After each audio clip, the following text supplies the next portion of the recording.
है, क्या आज आप करने वाले किसान सभी मिलके? देखिए, आज आंदोलन के 7 महीने पूरे हो रहे हैं और आज बरसी भी है, क्योंकि रात को 25 और 26 की रात को जो है देश में इमरजेंसी लगी थी 46 साल पहले। और जिस समय इमरजेंसी लगी तो नागरिकों के सभी अधिकार छीन लिए गए थे। घोषित इमरजेंसी थी, वो देश के लिए एक काला दिन था। उसी प्रकार से आज मोदी सरकार में अघोषित इमरजेंसी और उस समय घोषित इमरजेंसी थी। आज फिर लोकतंत्र और मौलिक अधिकार खतरे में हैं और इसी को लेकर के आज अपील संयुक्त किसान मोर्चा की है कि आज देश भर में सभी राज्यपालों को और जितने उपराज्यपाल हैं केंद्र शासित प्रदेशों में, उनको एक रोष पत्र दे रहे हैं, रोष प्रदर्शन करते हुए। पूरे देश में रोष है कि 7 महीने हो चुके हैं।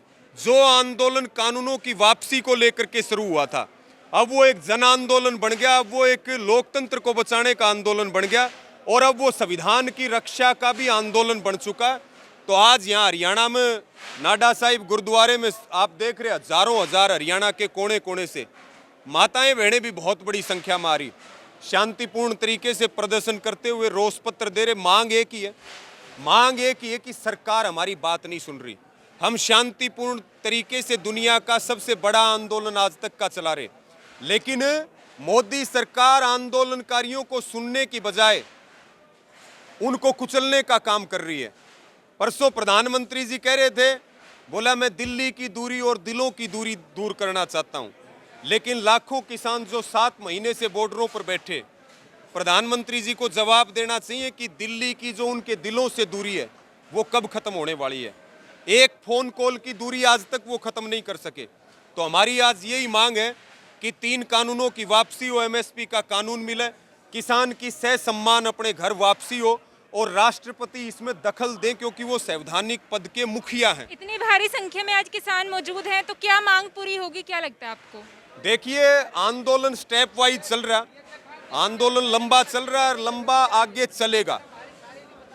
हम तो ये उम्मीद करते हैं कि जो राष्ट्रपति को आज रोष पत्र दिया जा रहा है, राज्यपालों को, वो निश्चित तौर पर इस पे संज्ञान लेंगे और हम भी राष्ट्रपति से यही अपील कर रहे हैं कि वो सरकार को बचाने का काम ना करें, वो देश को बचाने का काम करें। और ये आंदोलन सरकार बचाने का नहीं है, आंदोलन देश को बचाने का। बताया जा रहा है कि कई जगह पर बैरिकेड्स, हद से ज्यादा बैरिकेड्स लगा दिए गए हैं, तो इस बारे में क्या कहेंगे फिर?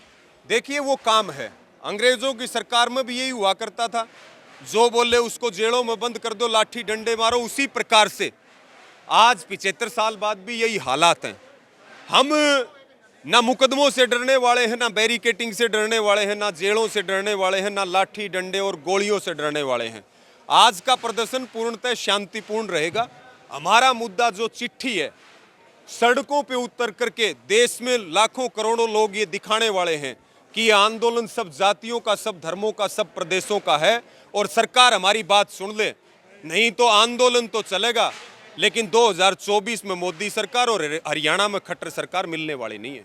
बैरिकेडिंग की बात करी है, राम सिंह जो काफी मसला इस टाइम चल रहा है, उनके आगे बैरिकेड, जो भी इस आंदोलन की आवाज उठाते हैं उसको दबाया जा रहा है, क्या कहना चाहेंगे उसके बारे में? देखिए, ये तो इस सरकार की आदत है, पत्रकार बोले तो उसको जेल में बंद कर दो, कोई ढाबे वाला मदद करे तो उसका धंधा बंद करने की तैयारी कर लो, कोई युवा बोल रहा है तो उसको जेल में बंद कर दो, कोई कार्टूनिस्ट, एक बहन थी हमारी, कोई मजदूर नेता बोलता है। ये इस सरकार की पॉलिसी है। जो सरकार बेटी बचाओ बेटी पढ़ाओ अभियान चला रही थी, वो अब बेटियों को लाठी डंडों से पीट रही, उनके ऊपर 302, 307 के पर्चे लगा रही। तो ये निश्चित तौर पर जब भी कोई जन आंदोलन शुरू होता है ऐसी तानाशाही सरकार के खिलाफ, तो सरकार हर हथकंडे लगाती है आंदोलन को दबाने के लिए।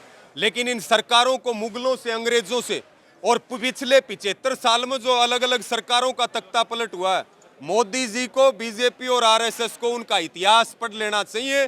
जितना दबाओगे, जितना कुचलोगे, आंदोलन उतना तेज गति से आगे बढ़ेगा। आज तो बिल वापसी की बात हो रही है, जरूरत पड़ेगी तो फिर कुर्सी वापसी की मांग कर लेंगे। वो उनके बाप की बपोती नहीं है, देश की दी हुई है। जी, कई बार तमाम इस तरह के राजनेताओं के बयान आते हैं अभद्र। देखिए, ना इनको संस्कारों का पता है, ना इनको परिवारों का पता है, ना इनको भाषा शैली का पता है। ये वो लोग हैं जो अपना जमीर बेच चुके हैं। कभी केंद्र के कृषि मंत्री अपशब्द बोलते हैं, खास करके हरियाणा सरकार को आंदोलनकारी किसानों को गालियां निकालने के लिए मुझे लगता है कि बगैर किसी चुनाव के अगर कोई नोबेल प्राइज हो तो हरियाणा के माननीय मुख्यमंत्री खट्टर जी को दे देना चाहिए। उनका कोई कंपटीटर नहीं है, उनकी पूरी सरकार।